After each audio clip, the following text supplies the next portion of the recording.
people. I hope you guys have a good day. I'm Dr. Boyce Watkins from Your Black World and the Black Business School.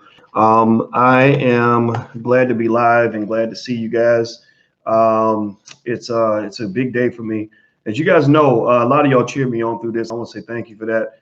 I just ran a half marathon today, which was just some really mortifying shit. And but it was terrible. It was painful. My legs were hurting like hell. But what kept me going was black love. Black love kept me moving. That's love for myself and my life. I'm trying not to go out like John Singleton. I love John Singleton, and I don't want to be yet another black man to die early because we didn't think about our health. And also I didn't. I had black love also drove me through because I thought about that black woman, who taught me into running in the first place. I was not a runner. I was not a guy who wanted to get out there and run 10 feet. And so if you told me 3 years ago that I was going to be running half marathons, I would have said you lying. Mainly because at that time I had a blood pressure thing going on, similar to John Singleton, and my blood pressure was so bad that I couldn't even get a life insurance policy. I actually talked to an insurer because I had to get an insurance policy. When you run a business and whatnot, and you got a lot of people depending on you financially, which I do, you got to have insurance. You got to be covered. You got to have your will, your estate, your trust, and everything in place. And so in order to do that, I had to get a big life insurance policy, just to make sure, my people would be good. Because as you guys know, I've told you, a man should take care of his family, whether he's dead or alive. Your family shouldn't just be good because you're here to do everything. Your family should be good if you off taking a nap. Your family should be good if you on vacation. Your family should be good if you in a casket. Your family should be good, if you can't be around at all, if you're disabled. What I encourage anybody, all the real men out here and all the real women out here, who all my League of Intelligent Black people, you guys know what this space is all about. Everybody who's in the League of Intelligent Black people, I encourage you to just do a stress test on your life. Ask yourself, what would happen if I wasn't here tomorrow? Who would suffer? Who would be okay? And what can I do to fix that? That's a very important. So hit the thumbs up button, please. Please hit the thumbs up button. I'm gonna give some quick hellos to you guys on Your Black World real quick, and then I'll say hello to everybody on Dr. Boyce TV. Kelly Kibo, how are you? Big brother, what's going on? Terrell Reed, Lloyd Almighty, Doctors Hero and Ein, I hope I pronounce it, Ein Bay L, Don Hughes, Dolores, Lloyd, Xanthius, Raymond, Kisa. Raymond says Bitcoin is up. That's right. That's right. I looked at my app, and and I told you guys when I invested in crypto, I was in it for 10 years. I wasn't in it, for 10 minutes, and a lot of people were in it for the quick buck. And if you are following crypto and Bitcoin, you'll see that crypto is blowing the hell up right now. Like Bitcoin had an astronomical rise this week. And so for those of you who remain invested in crypto, I want to say congratulations to you. I want to say also hello to Murphy, NVS, Lighting Lotus, Katalove, C. Gully, Jay Shelton. I love your podcast, man. I love you too. Thank you very much. Simon, Colin, Love Lacey, Yamija, Blazing Phoenix. I think I might have mentioned that name. King Mick, what's going on? Also, shout out your city right quick. Please shout out your city. Hit the thumbs up button and shout out your city and all that stuff. Also, if you want to get a text notification when I go live, just text my name, text Boyce to 31996. Text Boyce, Boyce, to 31996. All right. So I see Ohio, Atlanta, Long Beach. I should say Long Beach, like Dr. Dre. Baltimore, Charlotte, Cali, definitely not fiat, says Crypto Key. Boston, Roxbury, Detroit, Philadelphia. I was in Philadelphia last week for a financial Juneteenth investing masterclass, and we are still doing the digital version of that masterclass. If you want to check it out at drboycemasterclass.com. It's not too late to join us. All the recordings are included in the course content. You get lots of free stuff. It's a great masterclass, so feel free to go to drboycemasterclass.com if you want to join us. I see Bellflower, Las Vegas, Charleston, Ray Ewing, thank you so much for your donation. Bay Ewing, I'm sorry, Bay Ewing from Tupelo, Mississippi. Oh man, a long time since I said that one, but I love my friends in Mississippi. Austin, Arizona, New Jersey, Maryland City, Houston, Atlanta. The list goes on and on and on. All right, so let's get it cracking. Let's jump into the conversation at hand. This is an important conversation. This is one that I'm very excited about. Can anybody guess who my favorite rapper is? Tell me if y'all really know me, if you really have been following me, you might be able to guess who my favorite rapper is. Who is my favorite rapper of all time? Guess who my favorite rapper? There we go. Yep. T.I. And somebody said Ice Cube. Ice Cube is right up there with T.I. These are guys where whenever they come out with albums, I check them out. I've always respected T.I. Actually, I've even said I've even said things that are considered sacrilegious in hip hop. I've actually said that I consider T.I. to be better than Tupac. And I know everybody's like, oh no, that's crazy. You can't say that. Well, the reason that happens is because people believe you can't ever compare somebody to a dead person. Like once you dead, you up here and mortals, mere mortals are down here. So can't nobody really compare themselves to a dead guy. Biggie and Pac are in a special space. They can't be compared to anyone living. And that's how art works. Actually, there are a lot of famous artists.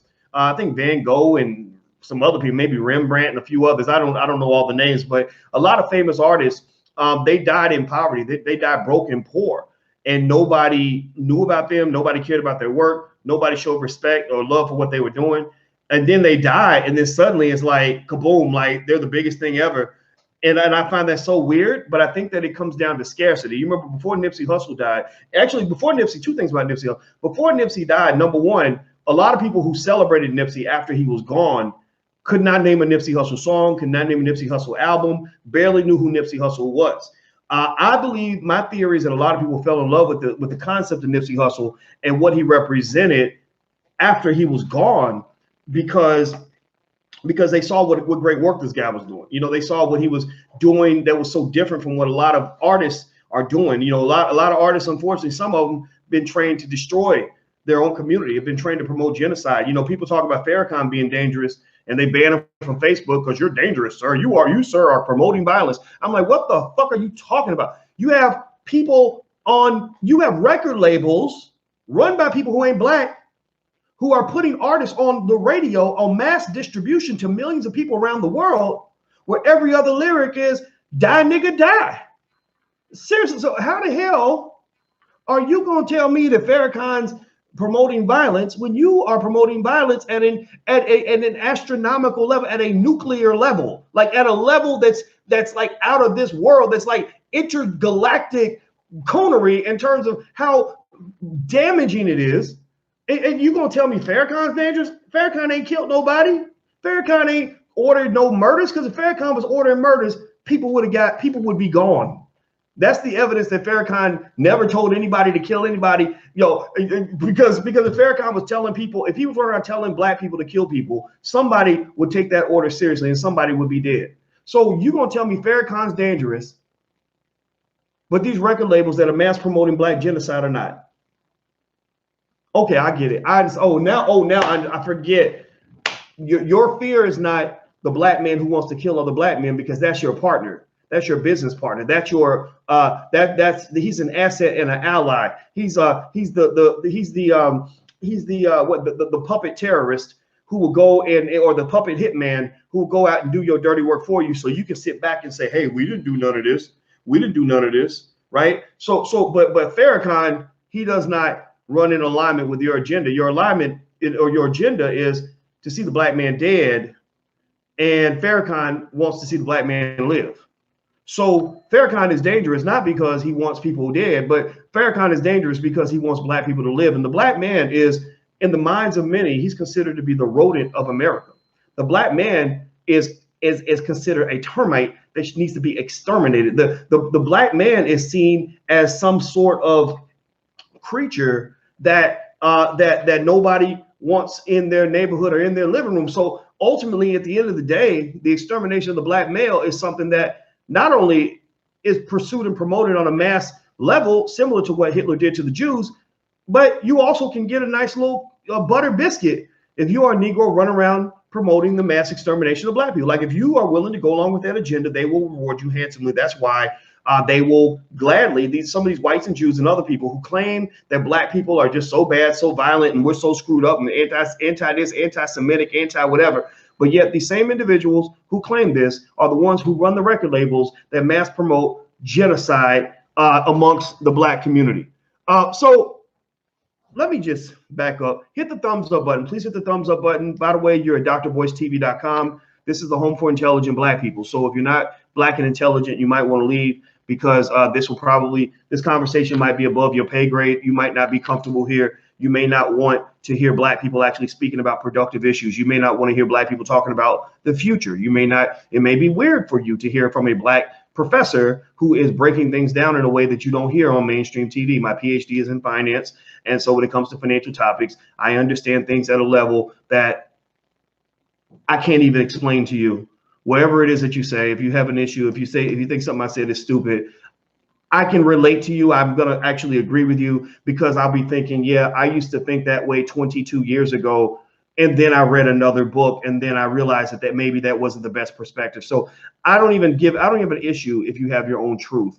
All I want to say is that those who can see value in this truth are the ones who belong on this channel. So make sure you subscribe, make sure you hit the thumbs up button. And also don't forget, this podcast is also on iTunes. So if you want to listen in your car, whatever it is, you can get iTunes or SoundCloud. You can look for my name. You can find it there. And if you want to hear financial news all day long, we actually have theblackfinancialchannel.com, theblackfinancialchannel.com. If you ever want to just subscribe there as well, because that's all financial all the time. That's all it is. All right. So let's jump into the topic at hand. I know it took me a few minutes to get to it, and I apologize. But so maybe somebody makes a comment that says he actually gets to the point at the 11:30 mark. So, you know, people who have short attention spans, they can get to the meat of it real quick. Rapper T.I. Made an interesting announcement, a very important announcement. I thought it was an announcement that deserves respect. I think it's something that deserves acknowledgement. I'm very happy that my favorite rapper is also now one of my favorite black men altogether. He's one of the people that is actually trying to go against the grain of what, you know, we've seen, unfortunately, in hip hop over the last 25, 30 years, since the CIA took it over and decided to use it as a tool for black extermination. Do I know that for a fact? I've seen a lot of evidence or whatever. I'm not saying I know this for a fact, but I do know that it was very strange that in 1993, 94, anybody remember back then? Anybody old enough to remember back when hip hop was really good? Anybody old enough to remember when on the radio you heard X-Clan rapping about how wonderful it was to be black and African, and how strong black people are, and how we come from kings and queens, and everybody wanted to be black? Everybody remember that? Because everybody pays attention to the rappers. That's why they pay rappers to influence. Rappers were the original social media influencers. They didn't have Facebook, but they had the radio, and they influenced like a motherfucker. So anybody remember when X-Clan had everybody wanted to be black? You had white people wearing African medallions because everybody wanted to be black. When I was a sophomore in college, I had this thing on my door, and I was like one of those dorm directors. I ran my little floor, and I had all these white boys. It was nothing but white boys and me, right? And on my bulletin board, when I gave the instructions, I wrote, "Heed the words of the brother." And you remember, brother, that's the X-Clan, right? Heed the words of the brother. It's one of the most famous. If you're too young to remember this, all you gotta do, take 30 seconds, go to YouTube, look up X-Clan. I guarantee you will be really appreciative and probably stunned that this was the most popular music back in the day. Okay. And so I put "Heed the words of the brother" on the book. Now, one of the white boys got drunk and scratched out "brother" and put the word "nigger," but that's what I get for going to the University of Kentucky, which is still as racist now as it was back then. They ain't a damn thing changed. But, you know, but the thing was, this was what young black men were hearing. Young black women were hearing. You know, we were hearing Public Enemy, "Fight the Power, fight the power." Shout out to Chuck D, who's also a colleague, a person that I've interacted with a little bit. I like Chuck D a lot. What else? My boy Speech from Arrested Development, another friend of mine. Speech, he's been on this channel. Speech did remember Tennessee, Lord, I really been real stressed, right? You had artists that saw the power of hip hop as something that had the power of transformation, positive transformation, something that can make black people great again. We were making Black America great again, right? We lost our way. Dr. King, they killed Dr. King, killed Malcolm. Then they dumped all the drugs and the guns in the community to try to kill the rest of us. Either we were getting hooked on the drugs, getting shot up in the violence related to the drugs, going to prison over the drugs, or just being traumatized by everything we were seeing all around us. And we were kind of finding ourselves again. Black people really were. I'm telling you, young people who don't know this day, we were finding ourselves in the early 90s. I really believe that. And then all of a sudden, like out of the blue, like a kaboom, suddenly it's like every other lyric is bitches ain't shit but hoes and tricks. And I kill 4 niggas today, and I'm proud of that. And money, money, money, money, money. Like, you ain't shit if you ain't got a Gucci purse and a Gucci bag and some other European nonsense that doesn't amount to a damn nickel, right? That suddenly all of hip hop became, it wasn't that some of hip hop became that. That's all good. Like, it's okay. That's creative expression. You have a variety, you have a diversity. This wasn't diversity. This was like continuity. This was just like complete homogeneity. Homogeneity is basically where everything's the same. This is the heterogeneity is when things are different, right? Before we had heterogeneity, now we got homogeneity, like geneity, and it was insane. Like, and I'm gonna tell you this, and I'm gonna move back. I'm gonna go back. We're gonna finish, keep digging into the TI thing.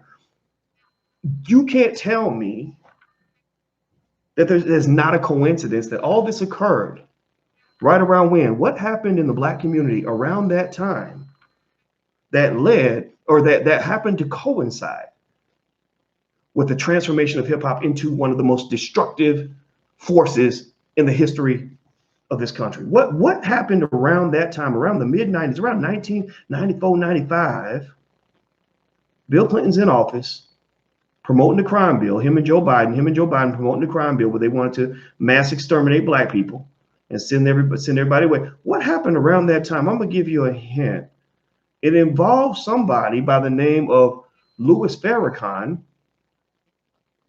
doing something that had never been done in the history of this country: the Million Man March. The Million Man March. They watched Farrakhan and a few other people that went along with him. This was they had unity amongst the Black leadership. Farrakhan's one of the best unifiers that I've seen because he's incredibly diplomatic. He's able to work with people he disagrees with heavily. I can't do that all the time. I'm not as disciplined as him. Maybe in a few years I will be, but right now I can't, if I don't like you, it's hard for me to work with you. But Farrakhan is incredibly disciplined. And they pulled together well over 1 million Black men, all for the purpose of building their community, serving their families, building wealth, loving and protecting their children. And I want to hear yes or no, yes or no, yes or no, yes or no, yes or no. Do you think that seeing over 1 million Black men all gathered at the Capitol at the same damn time, do you think that scared the living shit out of every white person in America, damn near? Do you think, especially given that this is right in the middle of the crime bill that they all supported, where they said, yes, lock them up. They're all super predators. We need them out of our communities because they're scary, right? Do you think that it scared the hell out of them to see over 1 million, some say as much as 2 million Black men all together, listening to one man saying, yes, I will, I vow, I promise, I will take care of my family. I promise I will build my community. I'm going to go home and be a better man. Even the rapper Too Short at the same time was so inspired. He came out with a great song. You remember that song? You should be getting while the getting is good. And he made that song for Black men saying, get up off your ass, go get something, go be your best, work hard. I mean, his message was very similar to the message y'all hear from me today. It was very similar. So hip hop lost its way, and it wasn't because hip hop just happened to lose its way. It's because the government helped hip hop lose its way. Hip hop didn't lose its way just ironically or coincidentally. Hip hop lost its way because corporations and music and record labels owned and run by white people and people from the Jewish community. Let's just be real. They're brilliant people. And part of that brilliance means that they are in extensive control of the media. The reason I bring that up is not to be anti-Semitic. I bring it up to be truthful, number one. And number two, to point out the hypocrisy. To kind of say, like, how in the world can the people who had to deal with the terror of Adolf Hitler turn into Adolf Hitler? Like, how can you literally put out music that is mass promoting the death and destruction of millions of Black people? Like, didn't y'all go through that already? Is that one of those things where abused people grow up and abuse other people? Is that what it is? Is that like transference of trauma? Is that I don't get it. I don't get it. It doesn't make any sense. So hip hop lost its way. So what I love right now is that I see hip hop once again finding its way back. I see guys like Killer Mike, David Banner, rapper T.I. leading the way on a new way of thinking for the community, in which they use the power of the rapper to promote a message of the people, a message of empowerment, something that is intelligent, something that is going to help us grow. I think that is a wonderful thing. And then it's not just those guys. The younger artists are looking up to these guys and paying attention.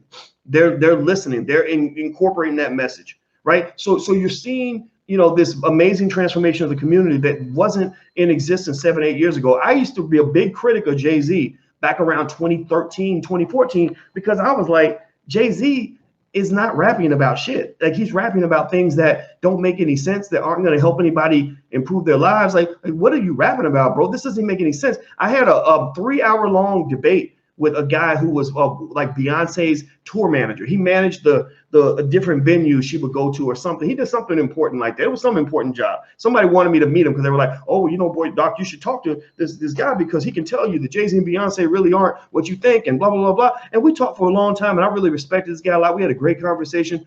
But I was like, you know, and he was telling me, he said, you know, Jay's actually very conscious and very black, and he cares about black people, and blah, blah. And I said, yeah, man, but a man is not defined by what he believes. A man is defined by what he does. Like I could tell you that I believe in saving money, but if I don't, then it doesn't matter. If I could tell you that, like when I was fat, when I was overweight before I started running, I believed in being healthy, but I was like 70 pounds overweight. So which matters more? What I believe, what I think, what I know I should be doing, or what I actually do? A man is defined by what he does, and that's very important to understand. Now I'm not a critic of Jay-Z anymore. I'm not a critic. I'm a supporter of Jay-Z, because you saw a transition of Jay-Z's music. You see a transition of their message as a couple. I think that Jay-Z and Beyonce are tremendous assets for the black community, and what they're doing is great. I don't think that they have to be criticized on the level that they were criticized before, because I'm very happy with the way they're using their power. I think it's awesome. I love it. So people can change, people can grow, things can evolve, and I think we should evolve with that, right? Now with that said, let's go deeper into the T.I. thing. You know, one thing that T.I. mentioned is that T.I. wants to hit the thumbs up button. By the way, if you haven't hit the thumbs up button, please hit the thumbs up button. And by the way, you're at drboystv.com, the home for intelligent black people. I want to remind you guys of that. Also, if you want a free e-copy of my book, It Takes a Village to Raise the Bar, you can actually go to drboycewatkins.net. That's drboycewatkins.net. Mike, thanks for Dr. Boyce for all you do. Well, thank you for support. I appreciate you very, very much. So T.I. actually, this is in a publication. I don't know much about this publication, but it's called rollcall.com. And basically, a brother by the name of Clyde McGrady, Clyde McGrady, wrote an article about T.I. saying that he wants to create the Avengers for black investment. The article says, but Harris wants to use the tragedy of Nipsey Hussle. I was going to say Nipsey Russell, because that's where the name came from, in case y'all didn't know. He wants to use the tragedy as an opportunity to push for more investment in black communities, a passion he shares with his late friend. Quote, he says, we're like the Avengers of investing. And then he says that losing Nipsey Hussle was like losing Iron Man. So they appeared on Capitol Hill along with Charlamagne the God, another brother that I've talked to a lot, and I respect. Flanked by House lawmakers, including Antonio Delgado, Karen Bass, and Hakeem Jeffries. Harris discussed how investors could steer more dollars into distressed areas known as opportunity zones. Senators Tim Cook and Cory Booker introduced legislation to create the zones, which ended up as a provision of the 2017 tax law signed by President Trump. The provision sets out to boost investment in the country's poorest areas by offering companies a 7-figure capital gains tax deferral. So you basically can defer your taxes by investing in black communities or in urban communities. Let me see here, or these opportunity zones. They make the legislation race neutral. They don't like to do nothing specifically for black people, so they use code words. They'll say urban areas or distressed communities. Those are the code words for black. They're not allowed to really say black anymore. That's just not what they are able to do. So here's where I am on that. Y'all know, investing is kind of my thing. So what I'm gonna do is I'm gonna first of all say, I really think that this is awesome. Just him talking about it makes me really happy. And I think T.I. has done an amazing job for the community. God bless him for that. Here is the thing you got to keep in mind when you talk about the black superhero model of investing, or the Black Avengers, the Avengers of Black investing. I think that's what it was. Very colorful language. I love it. I'm an Avengers fan. I've seen all the Avengers. Anybody else seen all the Avengers Marvel movies? I'm a fan of that. I love all the two things I love that white people created are the Avengers and the Game of Thrones. But I love the Game of Thrones until the last episode came out, in which case I wanted to throw a brick at my TV and find some random person and throw them off my balcony, because the last episode was terrible, just in case you want to know. But every other episode was great. All right, so here's the thing. The thing about the Avengers concept, the Avengers of investing, is it sounds to me a lot like a black superhero model of leadership. And it looks good and it's very, very cool. But the problem with the black superhero model of leadership is that we've tried that before. Black folks get into a lot of hero worship. Rather than building institutions that can live forever, we tend to pick certain individuals and make them into these superhuman creatures in our head, where we really believe that these people can eat fire, they can fly, they can leap tall buildings in a single bound, they can lift the whole community on their back and carry all of us to the end zone. And so we tried this model before. We tried that before. Now here's the problem though, right? Look at Nipsey Hussle. Nipsey Hussle was Iron Man, as T.I. said. He was one of the Black Avengers of investing. God bless him for that. Well, Nipsey had a lot going on, and he was doing a lot of amazing things, and Nipsey had some great dreams and plans, but it only took one hater, one son of a bitch by the name of Eric, what's-his-face. He had the same name as the Attorney General, Eric Holder. It only took one man, one hater, to not only kill Nipsey, but to kill all of his connections, all of his hopes and dreams, everything that Nipsey was going to do. Now, it doesn't mean the idea of Nipsey can't live. It doesn't mean that Nipsey's work can't be continued. But Nipsey's gone because one guy put one bullet in his head, and he's out of here, right? And God bless him for being the great man that he was. But this happens. It has happened to us before.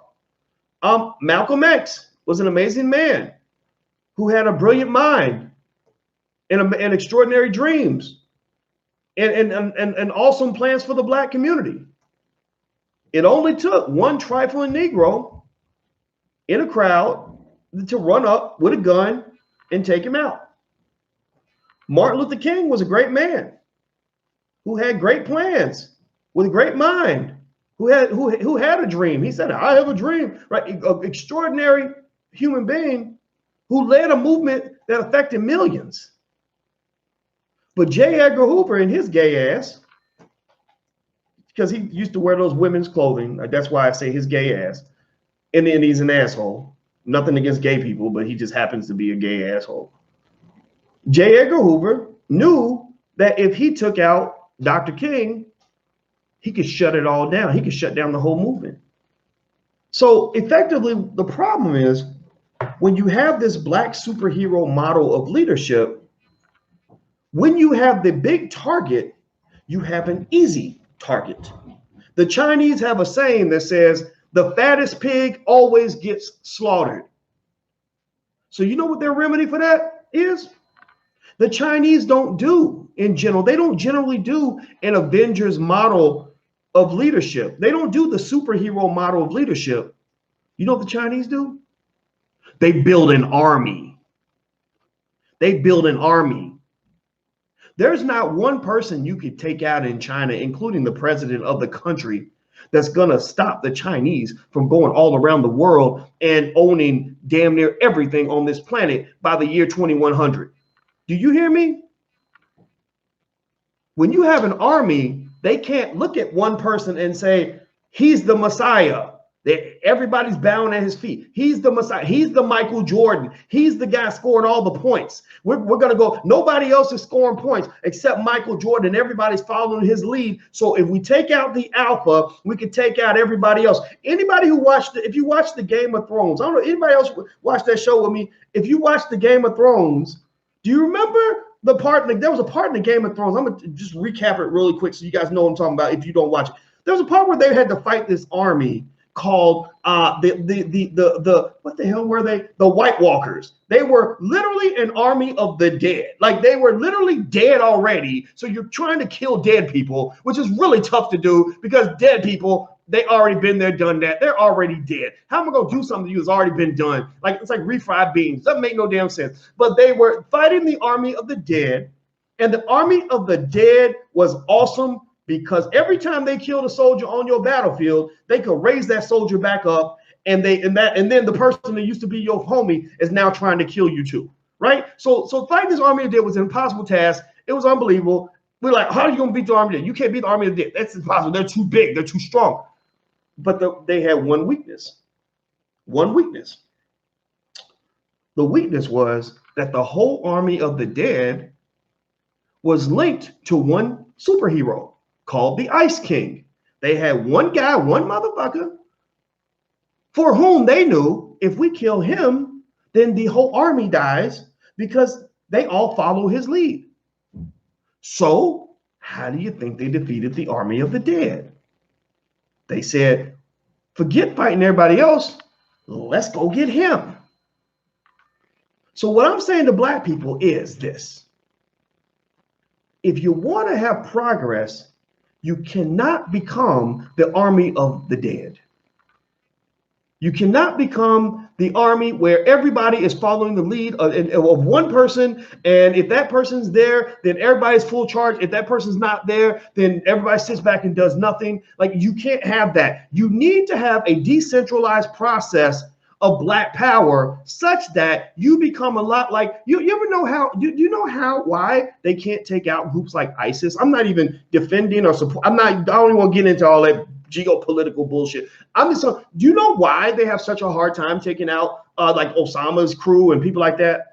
Because they don't have one superhero that you could just take down that'll kill the whole movie. They got cells and groups that are disconnected. They got decentralization. In finance, that's the term referred to as diversification. Diversification is a measure that is used to minimize your risk by not putting all your eggs in one basket. The reason that the movements died in the 1960s is because all of our eggs were in one basket. We cannot have all our eggs in one basket. So what I want to say in terms of T.I.'s initiative, which I think is brilliant, I think it's beautiful. I love what he's saying. I think it's great, man. Go get it, bro. I'll support you. I don't know T.I. never met him, but he's my favorite rapper. So first, if I meet him, I probably want an autograph before we even start talking about anything else. But I know Killer Mike very well. I know David Banner very well, and I know that they know T.I. very well. And I would assume that they would at least make sure that as they move forward, these guys, that's Iron Man, that's Thor, and that's Captain America, or whatever the hell, or Wakanda, the King of Wakanda. This is better than he beat Captain America's ass. I forgot his name. The Black Panther. There you go. So these are amazing guys who are going to do amazing things. And I think everybody who respects them should make sure you give them their flowers while they're alive. Do not wait until any of these men are dead before you start saying, oh, by the way, I loved you. Tell them now, support them now, right? But here's the thing. You cannot rely on the superhero model of leadership in the black community. We need an army. What does that mean? What does that mean? That means that rather than having a few celebrities, a few celebrated celebrities out here that are expected to do everything and putting the weight on those individuals, we need millions of black people who are dedicated to the idea of investing and rebuilding their communities. Instead of relying on one or two people, like say a Dr. Claude Anderson or whomever you pick, to be the guy that's doing all the thinking for you, we need financial intelligence to be a standard template in every black household in America.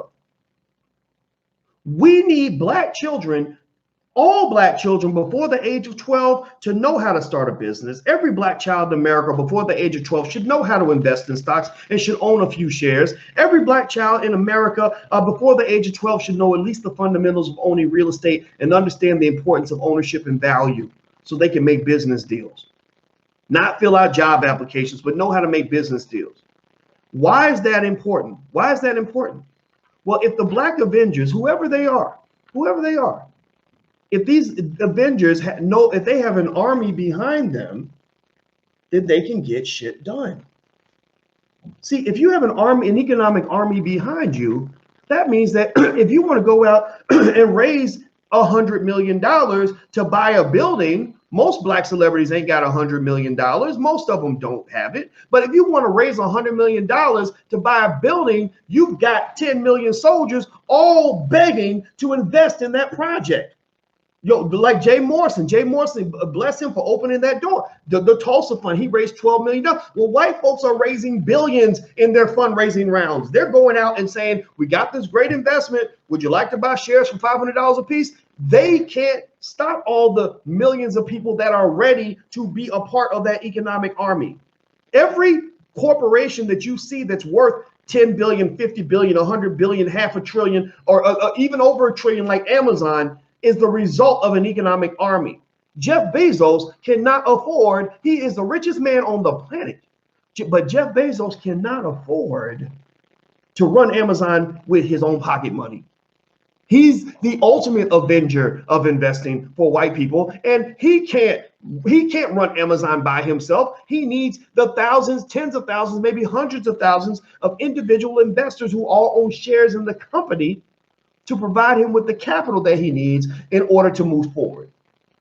So what we want to build in the community is not just a few leaders. We need that, right? The leaders are good, but you can't lift a whole community with 4 or 5 super Negroes. It don't work. We tried that. It doesn't work. It's a flawed strategy. It's a very dangerous strategy. What we need leadership in every household to pursue an agenda that relates and links to the idea of black investing as a critical and fundamental element and aspect of what it means to be black in America and beyond. Because I see y'all, if you from overseas, I say something if you from overseas, because I know y'all, I see y'all coming in from London, I see y'all coming in from Jamaica, I see y'all coming in from China, I see y'all coming in from Africa, I see y'all coming in from all over the world. Now, Maurice says, Dr. Watkins, you're way off base. A rapper is not a leader in the community. Well, you know what? A rapper may not always be the top leader or the most preferred leader every single time, but the rappers have a very powerful voice. Rappers have a voice and a message that goes all around the world. So it is to our benefit that we work with rappers that are interested in the things that matter to the black community, that are willing to use their platform and their power in order to pursue that agenda. So I don't push away rappers if the rapper got some damn sense. If the rapper is like off base, if he's too far off, if he's too destructive, I can't work with that. I don't know how we could even be in the same room. But if you are at least trying, if you say, hey, look, Doc, I don't really understand this very well, but I got 25 million followers on Instagram and I want to figure out a message I can share with them that's going to make my community better, then I'll gladly give you advice and say, here, bro, use your Instagram, say this. I'll gladly be your teacher, your consultant, your advisor, whatever it is that I can be to help you to utilize your power that God gave you in a way that's going to benefit the people that you love. So yes, rappers can be allies in this process, but also the rappers we know the rappers need the lawyers, the rappers need the professors, the rappers need the Dr. Claude Andersons, they need the Louis Farrakhans, they need all those other individuals, those wise individuals, to provide them counsel so that they can use that power effectively. And here's the thing, again, this is what makes Farrakhan so dangerous. A lot of these rappers do call Farrakhan and they do talk to him about important issues. And then they'll go and say things that are the result of the conversations they've had with people like Minister Farrakhan. I've had rappers talk to me. I'm not Farrakhan, nor would I ever try to be. I can't fill those shoes. But when they talk to me, I'm like, okay, well, let me just, since you're listening, let me tell you, if I were in your shoes, I'd try this, I'd try that, or whatever, right? So anyway, so moving on. Do me a favor. Let's take 1 second. Please hit the thumbs up button. If you haven't hit the thumbs up button, please do that. You're at Dr. Boyce TV, the home for intelligent Black people. If you're not Black and intelligent, you should probably leave because this is not the place for you. Also, if you want to be a patron, if you want to support intelligent Black media, the growth of intelligent Black media, we'd love to invite you to join our League of Intelligent Black People, which you can find at intelligentblackpeople.com. That's intelligentblackpeople.com. There is a small fee to join, but you get lots of free stuff, and we make lots of exchanges with you and give you lots of stuff where it's a great deal for you. So feel free to go to intelligentblackpeople.com. And if you're a Black man and you want to join our organization for Black men, created by myself and Andre C. Hatchett, go to blackmenunited.net. That's blackmenunited.net. All right, so let's keep going. Hit the thumbs up button. All right, so another thought. He mentioned, I saw in the article they mentioned opportunity zones. Yeah, okay. Yeah, okay. So here's the issue with the opportunity zone conversation, right? I'm just gonna say this, and this is part of the reason why when they formed the Black Avengers, I shouldn't be in the foreground of that. I should be in the background maybe or something. I'll help out, but I don't want to be in that initiative. When I saw T.I. on the stage, there were a few too many politicians on the stage for my comfort level. You guys know how I feel. I don't trust the politicians. I don't believe they are incentivized to do what's right for the Black community. They don't even want to have a conversation about reparations. And so I'm not really ready to talk to politicians, but I do think that maybe some of the laws could be to the benefit of Black people. But here's the problem. When I hear about opportunity zones, I immediately become suspicious because to me, opportunity zones, I see where they can easily become white people zones.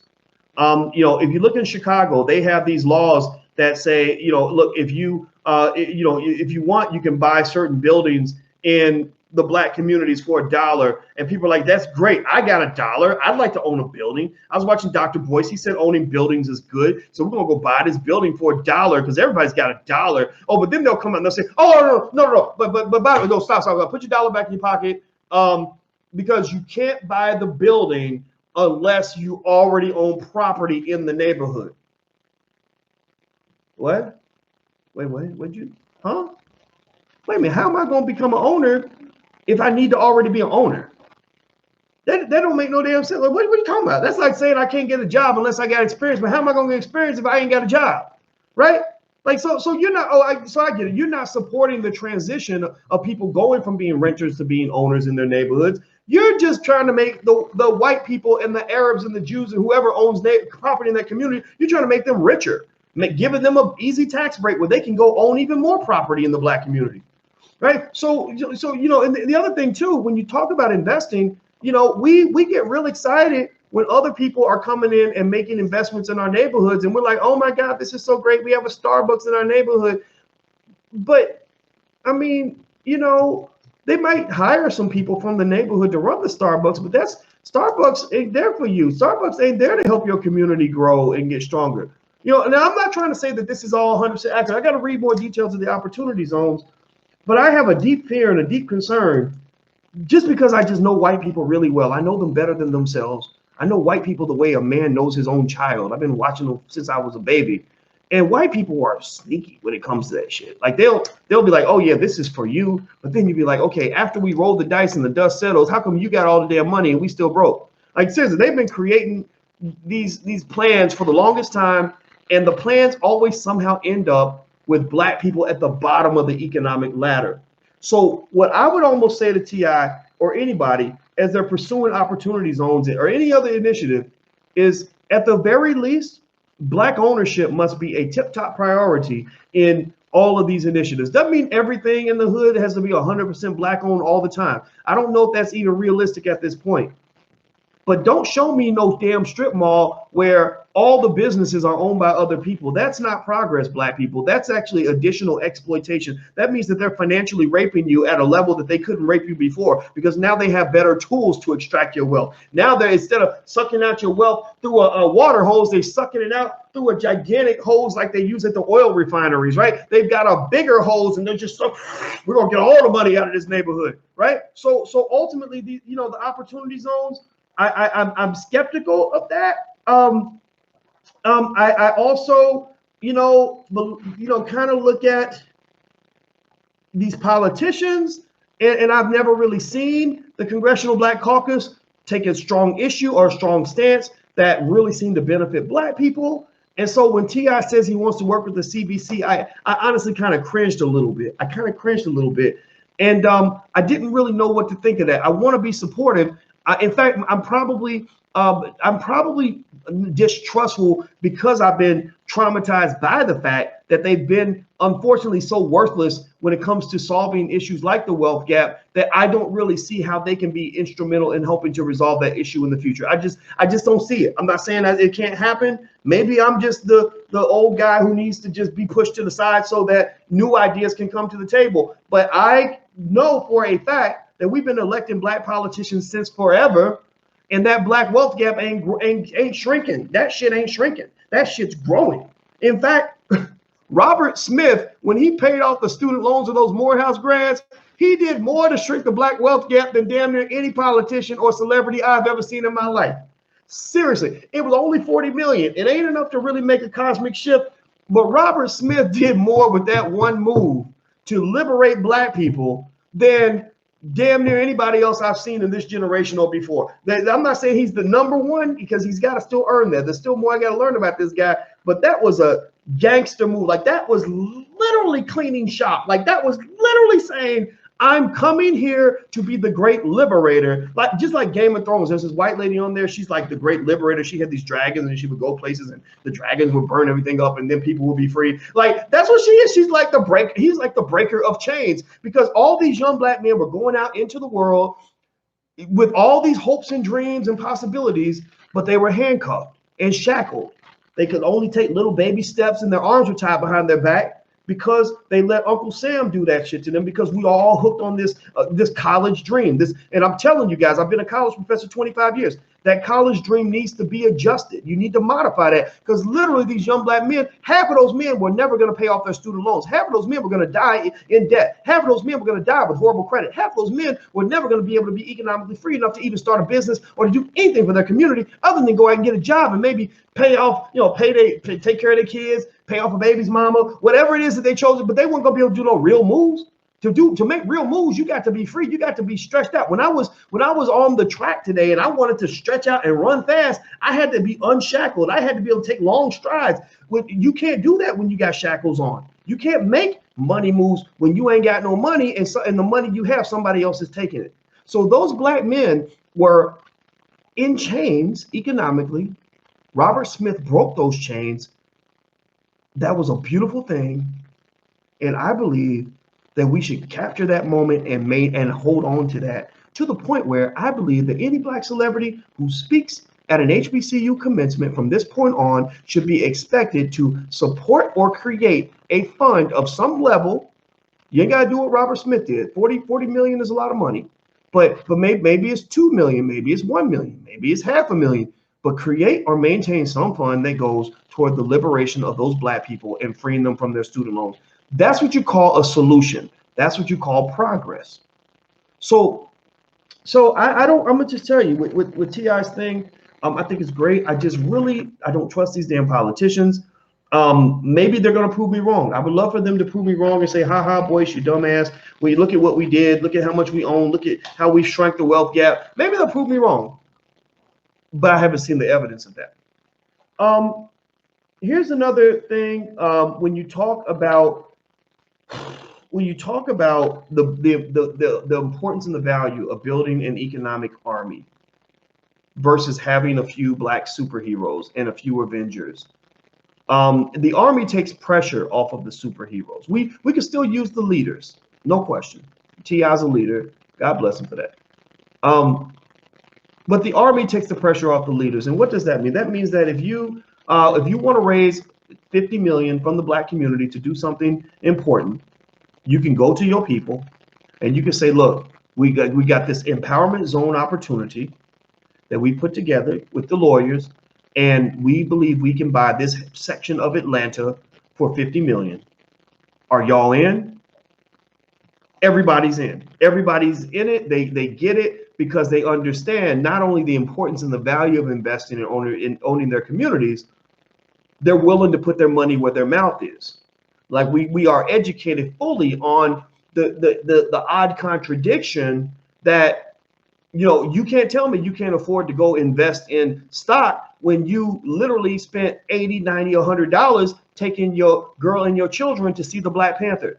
Do you know that Black people raised about $700 million for Disney when the Black Panther came out? And Black Panther was a great experience, but it's still a motherfucking movie. It's still a movie. Like, how many of y'all have seen the wealth gap shrink on any level because of what is happening in Wakanda? Like, Wakanda's not real. How are you going to put more money behind something that's not real than you put into things that are real?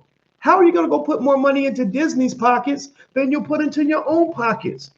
How are you going to do more to help Disney build than to help yourself build? I'm a shareholder in Disney. Anybody else? I told you guys to invest. A lot of you guys may be shareholders in Disney, but most Black people are not shareholders in Disney, and Disney is not a Black-owned and Black-run company. So while I'm certainly not here to shame you if you went to go see the movie, because I went to go see the movie too. If I called you a hypocrite, then that means I'm a hypocrite too. But at the end of the day, come on, Black people. Come on, we got to understand the concept is economic maturity. That's the concept that I put together for you guys to help you understand what I'm talking about. Economic maturity means you don't do immature shit when it comes to money. Immaturity is the actions of a child. When a child gets money, a child does not think about paying bills and building wealth and investing and putting money in the 401k. A child goes out and buys the shit that they want, and then they go beg for the stuff that they need. They don't want to invest. The child is not going to invest in their own education, but they will invest in like a new bike. Right? A child is not going to want to put money toward taking care of the other people of the household, but the child will go buy some Skittles and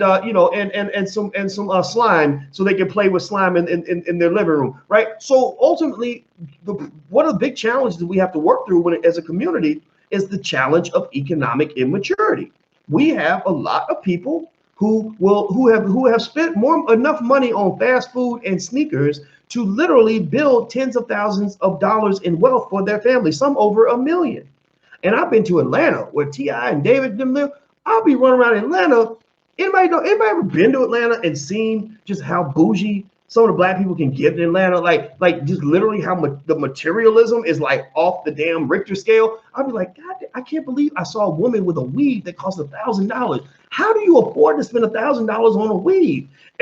I probably make more money than you, but if I spent that much money on something like hair, I would probably feel a little bit silly unless I had already taken care of my business first. Like, the people in Atlanta have money. They have money. But why is it then, if Atlanta has so much money, why is it that during the mortgage crisis, Atlanta also had among the highest default rates in the nation? Why is it that how can Atlanta, the place that seems to be doing so well, underneath the surface, end up doing so poorly? Well, that's economic immaturity at work. That's a lack of economic understanding. That's the lack. Also, that's indicative of the lack of an economic army. An economic army basically means this. Here's what an economic army looks like. And I've told you guys about Project 2070. I told you guys like how the reason the Chinese are able to go toe-to-toe with Donald Trump in the trade war, which would have been completely unreasonable to expect 40 years ago. The reason they can go toe-to-toe with Donald Trump in the trade war, the reason the Chinese are buying up half of Africa, the reason the Chinese own damn near every damn country you go visit, the reason you can go to any Caribbean country and you're going to find Chinese ownership is because 50 years ago, the Chinese put together a 100-year plan for their community, a plan for global economic domination. And part of that plan consisted of a lot of different factors, one of which was to convince Chinese people to bring their talents back home instead of taking their talents out to other communities and other parts of the world. Another part of it was to promote the idea of supporting China as a condition of Chinese citizenship, that you ain't gonna get no respect as a Chinaman if you ain't supporting China. Who the hell cares if you are a good Chinaman, but you out here doing good work for Algeria or you're doing good work for Australia? Don't nobody give a shit about that. Are you bringing it home? If you ain't bringing it home, then you don't matter. The Chinese have a long protocol, a culture of economic intelligence that has led them to become one of the most dominant economic forces on the planet. And here's what's scary. The Chinese are already moving past the United States in economic might, and they're only halfway through their 100-year plan. They're only halfway done. So by about the year 2070, China will be kind of running almost everything. So if you're smart, with my little niece, I told you guys how I was gonna make my niece into a millionaire. We've already got the plans in place. One of the things we're definitely doing with her is we're having her learn 3 languages: English, Spanish, and Chinese. Those will be the 3 languages she will be trained on the minute she starts to talk, because she's gonna need to be able to go to China and do business in China and integrate into the culture at a level that allows her to get business done. The Chinese are coming. They ain't even done yet. Why were they able to do that? Well, because they're practicing powernomics. So for Project 2070, I would like for you and your children to be part of the economic army that we're going to build over the next 40 or 50 years. This is all going to come to fruition after most of you are dead. So stop thinking that it's going to happen tomorrow. Stop thinking it's going to be all about you. It's about your children. The children are the army that we need. They are the army of the future that's going to do all the great things that we wish that we could do. Why? Well, because they're going to be prepared with the training. They're going to be unshackled they won't have debt holding them back. They're also going to have assets that allow them to make money moves, and they're going to go out here and they're going to kick everybody's ass. That's what they're going to do by 2070.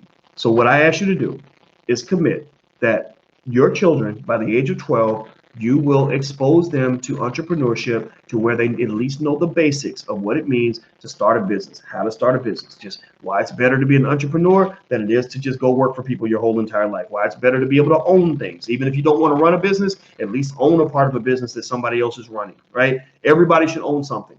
Number 2, your child is going to learn how to invest in the stock market by the age of 12. You're going to buy them shares of stock. Every birthday, every Christmas, with the children in my house, we buy them toys and all that, but we also buy them shares of stock. Number 3, you want them exposed to real estate. If you want to know why Donald Trump is this wealthy asshole who's out here just acting a damn fool and can't nobody stop him, if he was weak, they'd have took him down by now, but they can't take him down because he's still fighting and he's winning right now. He's in the Oval Office. They ain't. That's why they mad. Whatever. You may not like him, but he's winning. The reason he's winning is because in 1913, his father Fred was born, and about the age of 13 or 14, his father went from being a carpenter to becoming an owner of real estate. He became a landlord, and that allowed him to build a massive enough amount of wealth that he was able to get Donald off to the races at an early age. So he was making business deals, $100 million business deals, when he was 27 years old. So everything that you're seeing right now is nothing but a manifestation of what started back in 1913. So what's going to be in control? The power that will exist in the year 2070 is power that will be created by people who plan for 2070 back when it's 2019. So you are not living in the present. You are living in the past. You are living in the good old days. You're living in the days where stocks were cheap. You're living in the days where real estate didn't cost nothing. You're living in the days where anything was possible. And because you're living in the old days, relative to 2070, you're going to make a plan for the big takeover. Like Jay-Z had the Hover, and we talked about that in the rap song, H to the Izzovi. The takeover for black people will occur 40, 50 years down the line. It will either be a takeover that exists amongst the entire black community, or it will be a takeover that exists within a pocket of the black community. But I have no doubt that that day is coming, because I see tens of thousands of children that are learning economics at a level that exceeds white adults right now. I'm talking about black children that are learning these things at a very early age, because their parents have been sitting here listening to me run my mouth for the last 7 or 8 years, and their parents are implementing powernomics principles to their children at an early age. Thank you very much, She Knows, for your donation. I appreciate that very, very much. I will put that to good use. And thank you, Technosys Fix LLC, as well. I appreciate you very, very much. I want to make sure I acknowledge everybody who supports the platform. Thank you. Also, you're watching drboycetv.com, the home for intelligent black people. Make sure you subscribe at drboycetv.com. Also, if you want to go and listen to us on iTunes or something like that, or SoundCloud, you can download. You can look up my name on either platform and you can listen to the podcast. Also, my book, Black American Money 3, just came out. So if you want to go take a look at that, feel free to go to blackamericanmoney.com. You can see the whole series right there. Feel free to do that. Also at drboycebooks.com, we have Powernomics and all different kinds of books that you can get for your family. So we have a lot of really good tools. And you guys know about our financial workbooks for children, which cover every grade band. Summertime's coming. So this is a great time for you to keep your kids busy with something that is productive. that's going to benefit them for life. So feel free to go take a look at the workbooks and the flashcards. You can go to financialworkbooks.com or financialflashcards.com. Those are two platforms you can go to check out our workbooks and the flashcards, and they don't cost that much. All right, so let's see. Silverstream, Salomeo 2011. Thank you very much for your support. I appreciate it. Silverstream gave £1. I see that, or €1 or something. I think that's awesome. Thank you very much. I appreciate you, your support. All right, so let me just go ahead and just summarize really quick. I know we talked about this for an hour, and I hope that this was beneficial in your understanding of how to sort of analyze these developments. Let me give a quick summary. I'm very happy that T.I. made this announcement. I think that what T.I. is saying is beneficial. I think that it's going to be very successful. I think this is certainly better than nothing. And I think we're going to benefit as a result of his involvement. I think the community is better off with T.I. as a conscious man as opposed to otherwise. I think that the things you want to watch out for is you want to watch out for other people seeking to take advantage of things that were designed to be inherently black. That's what they did with affirmative action. You guys know on Powernomics Thursdays, I bring in Dr. Claude Anderson. And one thing Dr. Claude Anderson talks about, he's the author of Powernomics. One of the things that Dr. Anderson talks about is how he wrote affirmative action plans for black people. And what happened was they grabbed affirmative action programs and started applying them to everybody else. People said, oh, black people have something nice. We want that, right? So the same way they do cultural appropriation, they steal your hairstyles and steal your music and steal your swag. Well, they also steal your political benefits. Everything. They just recently passed the Equality Act, which basically says that based on sexual preference, like if you happen to sleep with, if you're a man who sleeps with men or whatever, they're going to treat you just like you're a black person. Like being gay is the same as being black. And do I agree with that? No, I do not agree with that. I think that there should be support for those in the LGBT community, but being gay is not the same as being black, and you can't convince me otherwise. But people see when black people get a benefit and they jump in and they try to grab it. So what I like about T.I.'s initiative is the idea of really being forceful and direct and exhibiting leadership, and the pursuit of the idea that investing should be at the top of the minds of black people, especially the brothers out here. I'm telling you, black men, don't be out here chasing no damn jobs, especially y'all that got criminal records. Don't be out here begging these people to let you come work for them, because they're gonna treat you like a scrub. They're gonna pee on you. They're gonna R. Kelly your ass, and they're gonna disrespect you around every turn, not pay you anything, and you're gonna be miserable. So you're better off spending all your time getting with your homies and in putting all your energy into learning how to start a business. That is the only solution for the black man. If the black man wants to be a king, he must learn how to build a castle. Because I know a lot of black men who got the degrees, who don't even have a criminal record, who have master's degrees, PhDs, and JDs, who still ain't happy, who still are not happy, who still like, man, I go to work, they treat me all, the way they act toward me is messed up. These white people, like, seriously, it don't matter. The education will not protect you from being a black man. Like, seriously, you ain't got no damn friends, so you got to be your own friend. Ain't nobody else gonna show you love. You need to love yourself. Nobody's gonna build anything for you. You must build for yourself. Seriously, the black man can't have anything if he don't learn to build for his damn self. Build for yourself. Black man, build for yourself. And then if they come along and decide to start being nice and build something for you, then you take that too. But you need to have a plan B, a plan black, because if you don't, then what will happen is they will castrate you in public, and then you're going to be looking stupid in front of your woman, because the babies are going to need some milk and some food and some diapers, and all you're going to be able to say is, well, man, I can't do nothing because the white man ain't hired. Man, that ain't going to work. She will give her vagina to somebody else.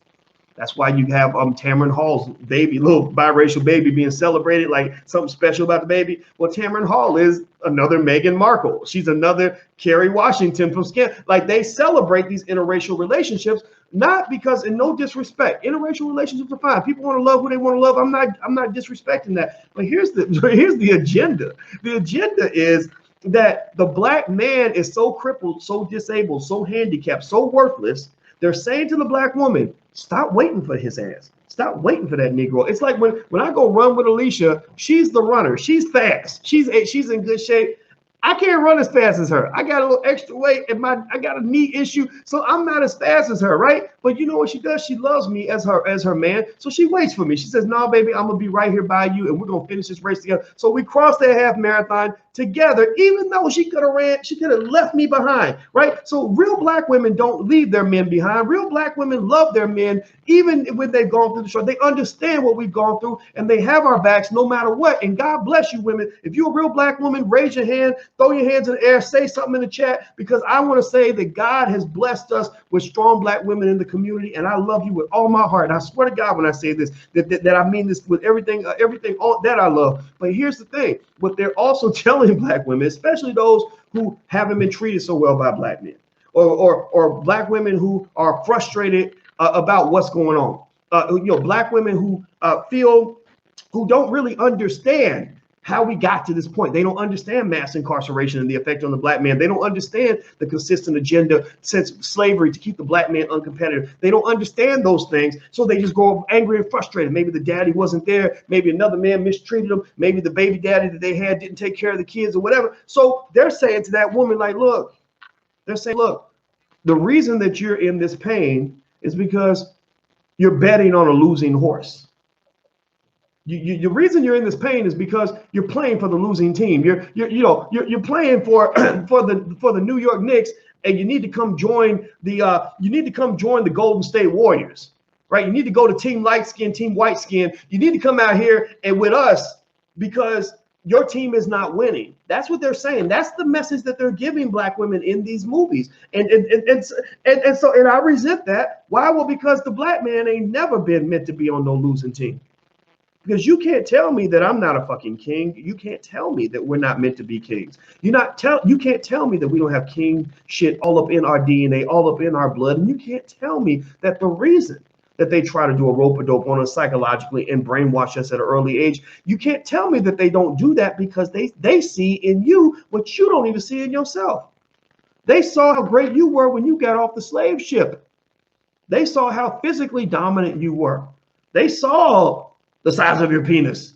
They saw how brilliant you are. They saw how strong you are. They saw that you could survive things that would kill most people.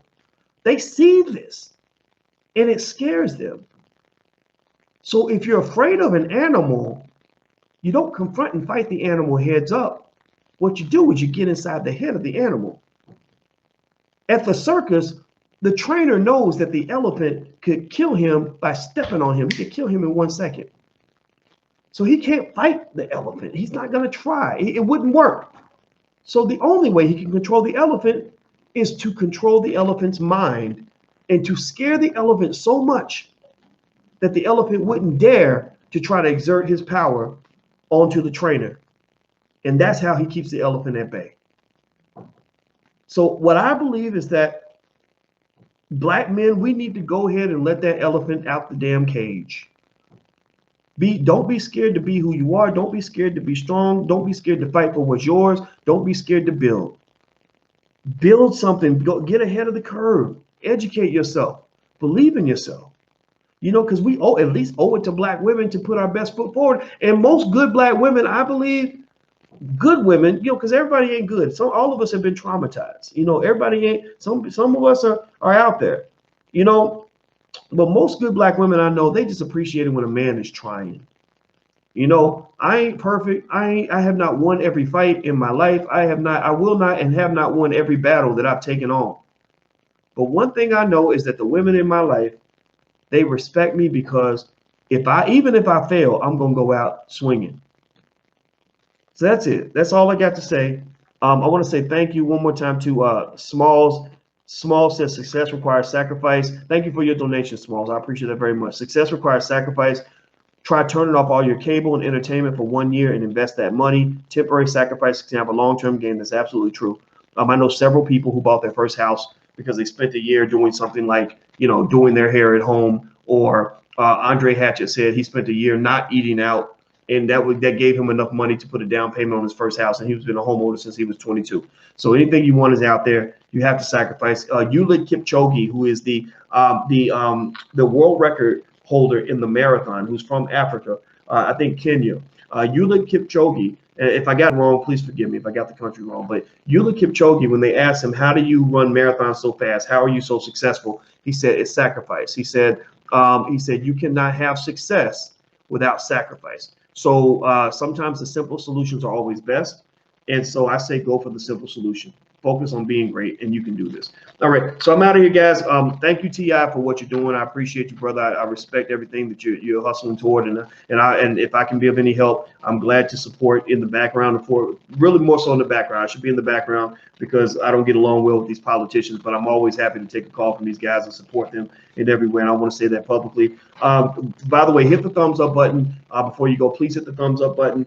Make sure you subscribe at Dr. Boyce TV. Also, if you want to check out our financial flashcards for children or financial workbooks, please feel free to go to financialworkbooks.com or financialflashcards.com. Or if you want to join the Investing Masterclass, we meet every Wednesday night. All the recordings are available. All the slides are available. Feel free to go to drboycemasterclass.com. That's drboycemasterclass.com. I know I went a little bit longer than expected, but I hope it was worth it. But I had to dig in because I feel like when I see my brothers going to battle, like especially men that I respect, like a Ti, I know for a fact that it's my job immediately to jump in the battle. When you see another black person going to war, you jump in with them. When I saw Farrakhan going to war, I jumped right in. I had a lot of people from the nation say, thank me for supporting the minister. I said, no, don't thank me because that's what I'm supposed to do. That's what you do. You don't let them go lynch another black person or watch another black person go out here and bleed and fight, have to go through hell, and you sitting on the sidelines watching. You jump in that fight. I don't care if you're going to lose. They got a better chance of winning if you're helping them than if you don't. So at your job, when you see them lynching another black person on the job, jump in and support that person. When we stick together, it's tougher to defeat us. But when we sitting there all scared, cooning out, trying to hide in the shadows so that they don't get us next, then you're making yourself vulnerable. They can't take you out all together. They can only take you out one by one. And that's what we have to change our mentality so we can learn how to win these battles. So I'm out of here, guys. Have a good day. Thank you guys for hanging out with me today. It was real. I'll see you soon. Be good. Peace.